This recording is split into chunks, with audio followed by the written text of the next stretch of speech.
தாய் தமிழ் உறவுகள் அனைவருக்கும் வணக்கம். மே 18 முள்ளிவாய்க்கால் இன படுகொலை நாள். அதாவது இலங்கையில் நம்முடைய தொப்புள் கொடி உறவான தமிழின மக்கள் தமிழ் பேசுகிறார்கள் என்ற ஒரே காரணத்தால் பௌத்த இனவாத சிங்கள இராணுவத்தால் பல லட்சக்கணக்கான மக்களை கொன்றொழித்த இந்த கருப்பு தினம் என்று. அந்த நாளில் அன்று ஈக மரணம் அடைந்த ஒவ்வொரு தமிழ் உறவுகளுக்கும் நம்முடைய வீர வணக்கங்களை செலுத்துவோம். இந்த நிகழ்வை ஒவ்வொரு ஆண்டும் அனைத்து தரப்பு மக்களும், குறிப்பாக ஒவ்வொரு தேசிய இன மக்களும் இந்த நாளில் அவர்களுக்கான மரியாதையை நாம் செலுத்த வேண்டும். இந்த நிகழ்வை ஒவ்வொரு தலைமுறைக்கும் நாம் கடத்த வேண்டிய காலகட்டாயத்தில் உள்ளோம்.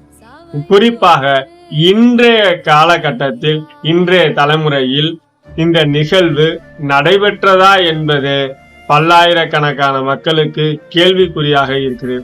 ஏனென்றால் இந்த நிகழ்வை அன்றைய காலகட்டத்தில், அதாவது 18/5/2009 அன்று நடைபெற்ற அந்த நிகழ்வை பெரும்பாலான ஊடகங்கள் காட்ட மறுத்துவிட்டது. அதாவது குறிப்பாக கிராமங்கள் தோறும் இந்த நிகழ்வை கொண்டு செல்லவில்லை. அடுத்தடுத்த ஆண்டுகளில் இதற்கான காரணங்களையும் இதற்கான செயல்பாடுகளையும் எந்த ஒரு மக்களும் முன்னெடுக்கவில்லை. அதை நம்முடைய நாம் தமிழர் கட்சி மட்டுமே ஒவ்வொரு ஆண்டும் இந்த நிகழ்வை நடத்தி கொண்டிருக்கிறார்கள். ஏறக்குறைய 100ல் 30% மக்களுக்கு இந்த நிகழ்வு தெரிகிறது.